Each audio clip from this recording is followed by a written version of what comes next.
Ya, estamos en este video viendo las razones financieras que nos van a permitir determinar varios aspectos como la liquidez, solvencia, las medidas de actividad, rentabilidad, valor de mercado, etcétera, en un análisis de estados financieros. Para empezar, hay que reconocer qué es una razón. Una razón simplemente es una comparación entre dos cantidades. Normalmente también se llaman ratios. Como son comparaciones simples en dos cantidades, una la ponemos en el numerador y otra la ponemos en el denominador. Hay que recordar que cuando el numerador es menor al denominador, nuestro resultado va a ser menor a la unidad. Estaríamos hablando de una fracción propia, ¿no? Donde estamos hablando de una parte del denominador. Hay que ver que cuando nuestra relación nos dé un valor igual a la unidad, estaríamos en el caso en el que el numerador sea igual al denominador. No, hay algunas situaciones donde estas razones nos van a dar mayor a 1. En este caso estaríamos viendo que el numerador es mayor al denominador.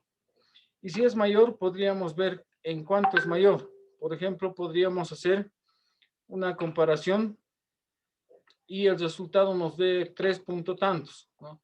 Eso nos indica que lo de arriba es 3 veces lo de abajo. Ya hay una relación de 3 a 1. Entendiendo eso, ya podemos pasar a ver este ejercicio, donde vamos a aplicar y vamos a calcular varias razones financieras que nos van a permitir, tanto a nosotros como los dueños de la empresa, como a los inversionistas, también a los acreedores y a todas las personas relacionadas o entes como compañías, etcétera, relacionadas a conocer la situación financiera de una empresa. Para esto he preparado un ejercicio donde tenemos ya estados financieros ya elaborados, donde vamos a verlo paso por paso. El primer cuadro, como ven, es el balance general de la empresa. En el segundo cuadro tenemos un estado de pérdidas y ganancias o estado de resultados durante un periodo que estamos considerando un año, del 1 de enero al 31 de diciembre. Y tenemos también un estado de costos de producción de lo vendido para el año que está de análisis, ¿no? En este caso, estamos considerando inventarios iniciales, inventarios en materia prima y todo lo necesario para poder encontrar todos los datos financieros. En la parte derecha tengo en mi pantalla las fórmulas, un pequeño resumen de todas las razones, empezando por las razones de liquidez, razón circulante, prueba ácida, y vamos a determinar todas las razones y además vamos a hacer una interpretación y un análisis de lo que estamos encontrando. Bueno, para empezar, hay que reconocer los estados financieros, que en este caso tenemos el estado o el balance general. ¿Ya? En el balance general, como ven en mi pantalla, tenemos varias cantidades donde están divididas en 3 grupos principales, como les muestro aquí, ¿no? Primero tenemos una lista de activos en esta sección, donde estamos, en la primera parte, estamos hablando de los activos corrientes o circulantes. Un activo corriente o circulante es aquel que se puede recuperar en un periodo menor a un año. ¿Ya? Entonces ahí tenemos las cajas, los bancos, los clientes, almacenes de materia prima, productos en proceso y productos terminados. Ya por aquí, en esta parte, como ven, tenemos una sumatoria de todos estos activos corrientes y luego estamos mencionando las cuentas de activos fijos como maquinaria y equipo, depreciación acumulada de maquinaria y equipo, equipos de oficina, depreciación de equipo de oficina, depreciación de equipo de oficina y una suma total de activo fijo. Ya tenemos posteriormente más elementos de la inversión como son los intangibles, ¿no? O como también se conocen como activos diferidos, donde están los gastos de instalación, la amortización acumulada de gastos de instalación, las rentas pagadas por anticipado y una suma parcial de activos diferidos.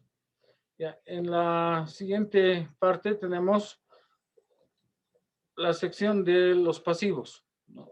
Las obligaciones de la empresa, ¿no? Donde estamos viendo hasta aquí, ¿no?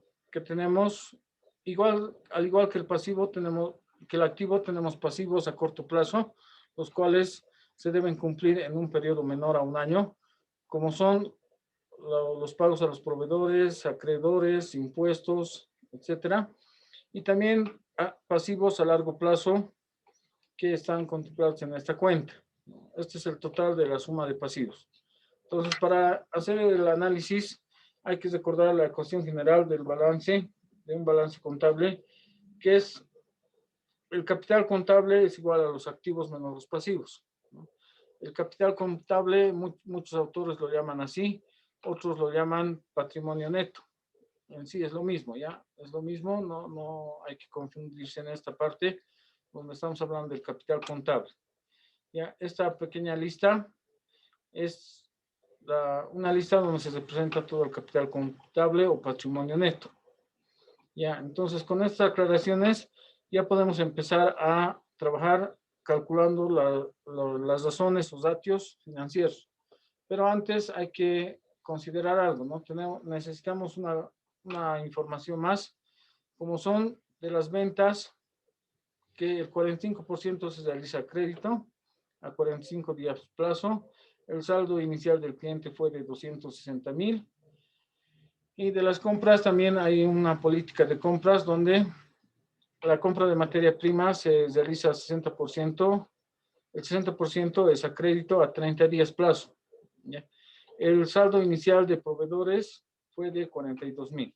Esta información necesaria del inicio de la gestión, el análisis nos va a servir, por ejemplo, para calcular algunos inventarios o promedios en inventario que los vamos a utilizar en las fórmulas de las razones. ¿Ya? Otra cosa más es importante al momento de analizar, hacer un análisis de razones financieras, solo trabajar con dos grupos, ¿ya? Un grupo que sería los activos y otro grupo que serían los pasivos, ¿ya? Pero miren, como tenemos esta información y es un estado, diré, un balance general de una empresa, podríamos ver que está dividida en dos grupos, ¿no? Como ven aquí tenemos los activos y también tenemos aparte los intangibles. Entonces, lo primero que estamos haciendo antes de hacer los cálculos de las razones financieras es distribuir estos intangibles y pasarlos a la parte de activos. Entonces, vamos a analizar uno por uno. Por ejemplo, los gastos de instalaciones y la amortización acumulada de gastos en instalaciones son parte de los intangibles, pero como les decía hace un momento, para facilitar los cálculos vamos a tener que llevarlos a los dos grupos principales y estamos haciendo esta consideración, ¿no? Los gastos de instalación, como ven en mi pantalla, los gastos de instalación se sumarán al activo fijo quedando el saldo de 891,400. ¿Ya? Eso significa que lo que estamos haciendo en realidad es pasar estos gastos de instalación y amortización, pero antes tendríamos que decidir dónde lo ponemos, ¿no? Lo más correcto sería llevarlo a la parte de activos fijos, ¿no? Porque estamos hablando de las instalaciones, ¿no? Entonces, esta suma de 120 millones, diré 120,000, lo que vamos a hacer es pasarlo directamente a sumar al activo fijo, ¿ya? Si hacemos esa suma, entonces tendríamos estas cantidades, ¿no? Tendríamos que sumar los 771,400 más lo que representa los gastos en instalación y gastos acumulados de gastos la amortización acumulada de gastos de instalación, ¿no? 165 más 45, tenemos el resultado de 120,000, ¿no? Estos 120,000 los sumamos directamente a estos 771,000, ¿no? Obteniendo esta consideración, ¿no? Estamos poniendo aquí que cuando hablemos del activo fijo, desde este momento vamos a trabajar con esta cantidad. ¿Ya? Entonces, en esta parte de la explicación, lo que estamos haciendo es simplemente corregir algunos valores. Ya lo estoy poniendo por este lugar para que a partir de este momento trabajemos con esta cantidad. Ya, entonces lo voy a poner, lo voy a resaltar un poco, ¿no? Para que se note que cuando hablemos de los activos fijos, estaríamos trabajando con 891,400. Ya, vamos a seguir analizando los intangibles. Por ejemplo, tenemos unas rentas pagadas por anticipado, ¿no? Este es también parte de los activos intangibles que tenemos que distribuirlo y pensar dónde estaría más correcto pasarlo, ¿no? En este caso, lo pasaríamos al activo circulante porque estas rentas pagadas por anticipado se puede cobrar en un periodo menor a un año, que es el tiempo de análisis que estamos utilizando en este ejercicio, ¿no? Entonces, lo que vamos a hacer simplemente es sumar estos 30,000 al activo corriente o circulante. Entonces, esta cantidad lo vamos a tener que sumar a esta otra, ¿no? Entonces, vamos a trabajar con la suma de estas dos cantidades, lo cual haría un total de 1,860,000. Ya, lo voy a poner un signo para que se note y un recuadro para que no confundamos este valor. Ya, entonces estoy insertando en este momento un símbolo de más y un pequeño recuadro para recordar que estas son las primeras consideraciones que estamos aplicando simplemente para simplificar un poco el trabajo en el momento de calcular los datos.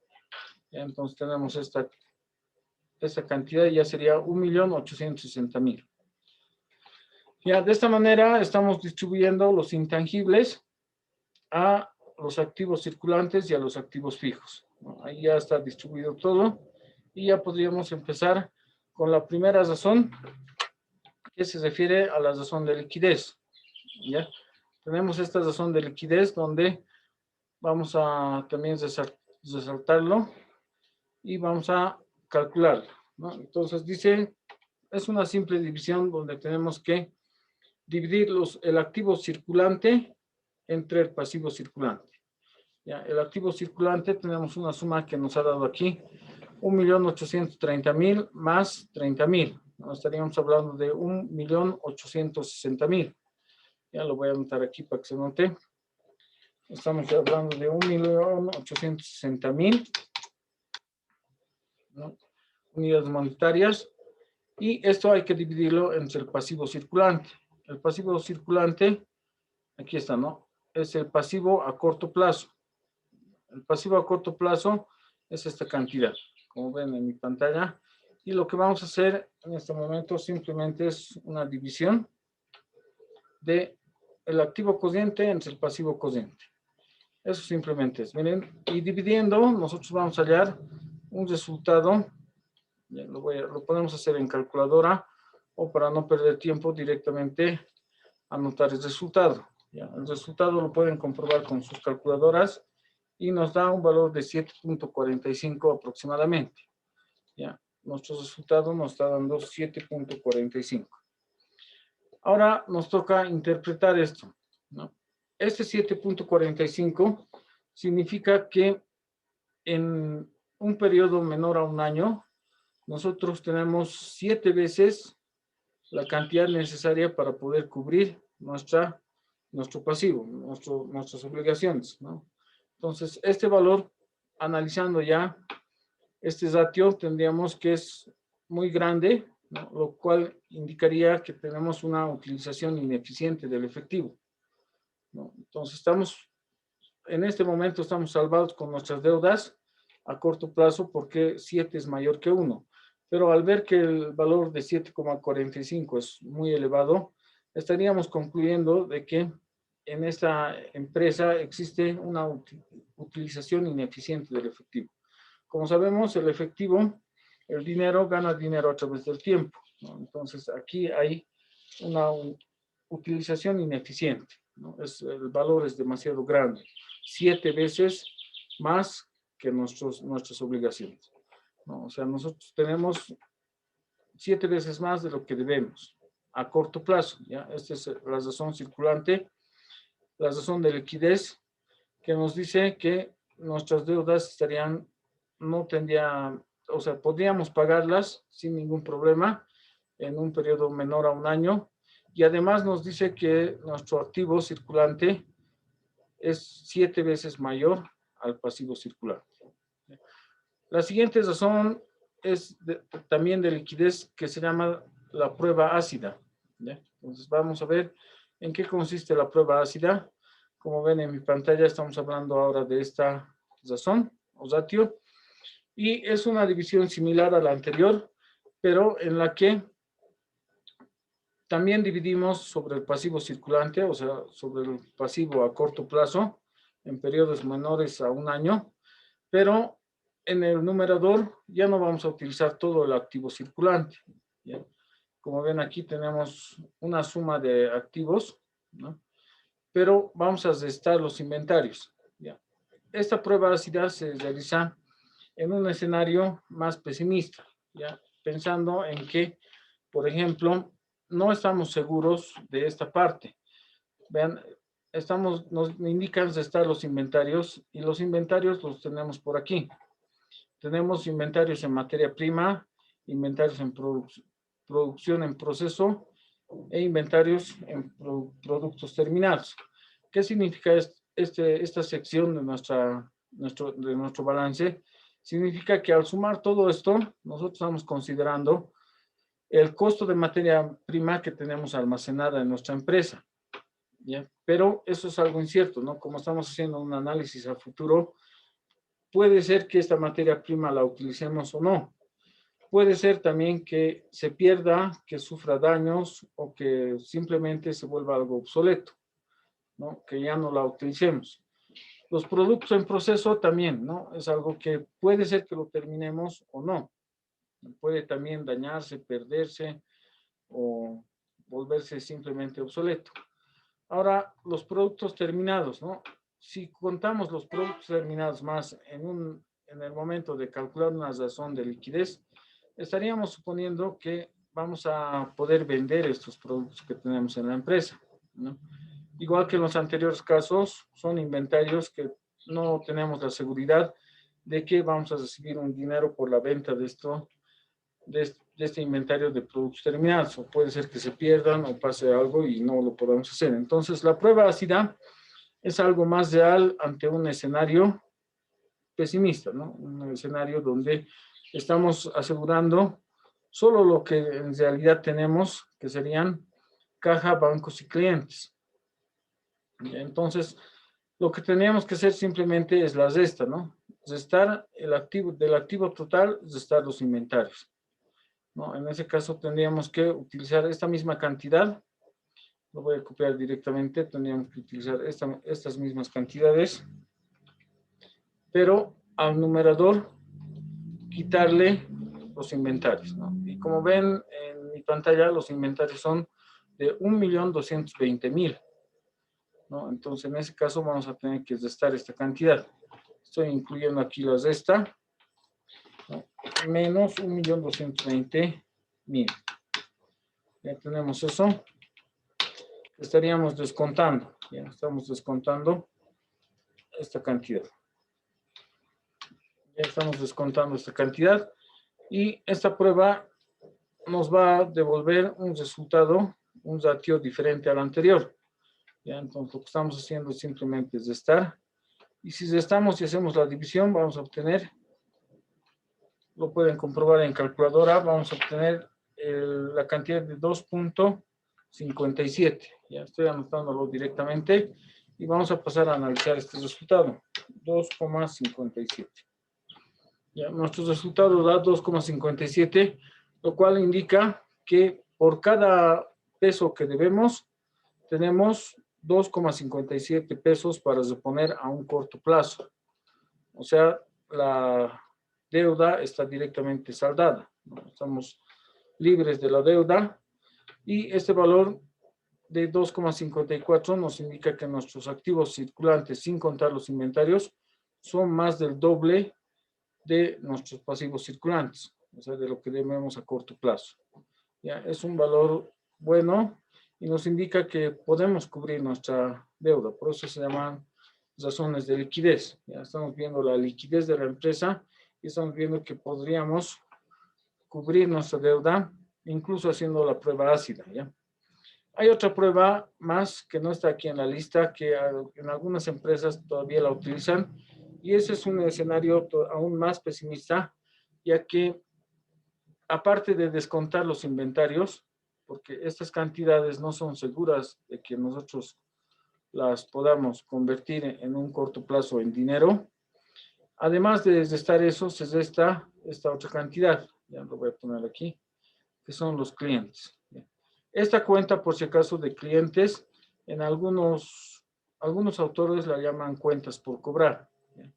Entonces, nosotros al incluir en el activo esto de los clientes, estaríamos suponiendo que todos nos van a pagar.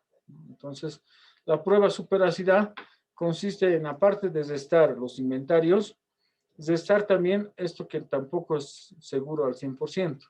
Restamos eso y, así, y nuestro resultado va a salir aún menor que 2,57, pero cuando tendríamos que preocuparnos cuando en la razón circulante y en la prueba ácida nuestro resultado sea menor a 1.